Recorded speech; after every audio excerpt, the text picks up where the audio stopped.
Was in Italy and Florence and Rome for about nearly 7 years all told. Came back to the United States and I just had a massive case of culture shock. When I left in 1969, people were fighting in the streets and there was all this struggle and the world was going to change and people had gotten up off their butt and were going to make a difference. The biggest shock was to see that people's attitudes had changed from being, uppity and let's have our rights to being compliant and being resigned. I think that was a strong turning point for me. It was right when punk rock was rearing its ugly head. What made punk take off, I think, and so many people starting their own bands, it was very do-it-yourself. It seemed like that music said anything is possible. In '77, when it started to, gather momentum, especially in San Francisco, it was always more of an art movement than a music. Anybody could do this. I could do this. And a lot of the artwork at the time looked very much like the Dada period. Things just cut out of something else and slapped together. From the very beginning, punk's visual art was deliberately simple, DIY. Anybody could make it if you had a demented enough brain. All it took was scissors or a razor blade and some glue, and you could make collages. And go and slap them up all over the city. So I would make up bands that didn't exist. Bullshit names that were completely oddball names. And I'd make up the clubs too. There's no Rat Cage, I just made it up. Room 101, and I'd make up an address, that was a fake address. It was usually a vacant lot someplace. And then people, later on, I heard from people who would say, oh man, that was really a drag because we went down to that place to check it out. And there was nothing. Oh, I guess they changed their address at the last minute. Sorry. That was my participation. And then people who had bands would say, "Oh, yeah, we saw your flyers for the Dropouts. Where are they? Oh, yeah, they broke up. They're back in Cleveland now. Can you make a flyer for our band?" And so I kind of started that way. We don't need anybody to paint us some Fillmore-type psychedelic posters. We don't need complicated stuff. We can just make it all by ourselves, and one wicked idea, especially one that's going to offend almost everybody who sees it, that's the way to go. For me, the most dangerous bands were always the most interesting. The ones that scared my mom the most were the most interesting. And the Dead Kennedys were just like, she saw the name and was immediately, it was like, oh, great. It was scary, right? A friend of mine who was working with me at the time said, she kept looking at my things, said, you should meet my friend Biafra. He's got this band. You guys think a whole lot alike. And I thought, well, then he must be crazy, because if I'm already half insane, then I'm not sure. But she said, no, you should check it out. And then finally, like a few weeks later, she said, here's this new 45. Give it a spin. It's California Ubralis. And the Dead Kennedys we'd see all the time at this place, the Other Mass. And Jello was like, he was really wild. Okay, this song is gonna end unless you turn off those goddamn lights. So I sent off a postcard of one of my pieces, and he wrote back and said, send more. From that point on, we have been partners in crime. He and I hit it off really well, really fast.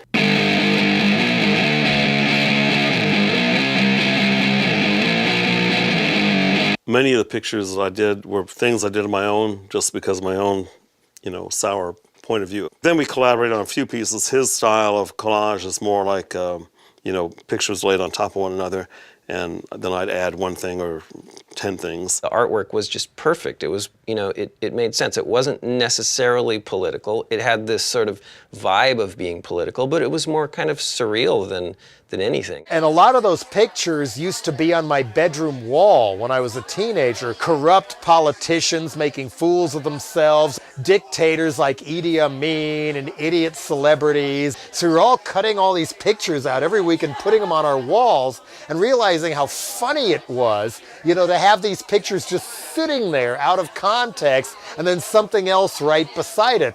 Those Shriners in the parade on the cover to Frankenchrist, that was part of my bedroom wall too. And that was the one a lot of my friends laughed at first, was that one. Later, when I moved to San Francisco, I took a lot of those pictures down because I wanted to make a new wall, and I never wound up making the wall, but I had the pictures. And then when we were finishing with Fresh Fruit, I thought, wow, I should try and do something like this. And I was really inspired by the art of Crass and G. Voucher and the big fold-outs they made. And I thought, I know what I'll do. What if Crass was funny? And mine was more like to cut things together so that they'd actually be interwoven. It's actually done to make it look like it was born that way. And that's a guy standing in front of a train hovering over Niagara Falls. I didn't know they built trains over Niagara Falls. Well, they can't, but you can if you use a razor blade and glue. You can suddenly change the whole world. That's why collage, I think, has a certain impact, because taking images from diverse sources shocks the mind, because we're used to seeing things in context. And so I guess in a way, Winston and I to this day are kind of joined at the artistic hip, because his art is so associated with me and my art is so associated with him. Now, most of the collages I see, even the ones that are done digitally, they're done Winston style. Winston is the blueprint. I mean, he's probably the most influential collage artist of the past 40 or 50 years in the long run, maybe 100.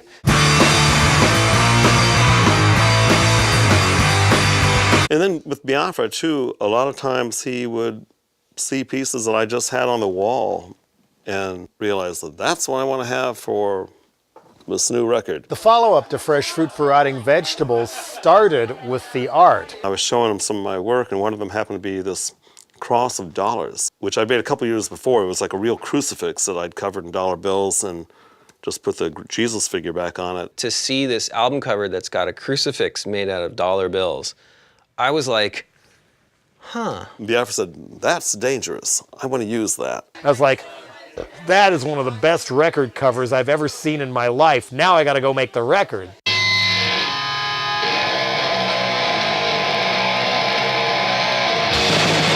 One night Biafra called me up and said, you know, so is there any chance you could do like an emblem? Even the word logo didn't exist at that point. Like an emblem or a symbol that would incorporate the letter D and letter K. And then I thought, we needed some really simple thing, so simple that it could be easily graffitied. A sad example is the way Hitler and the Nazis co-opted the swastika and turned it into something that now scares the living daylights out of people on sight. I mean, I wanted something that powerful if I could get it. And I think Winston and I did have that discussion before he went to work on bringing the DK logo concept to life. It's like Coca-Cola or the Nike swoostica.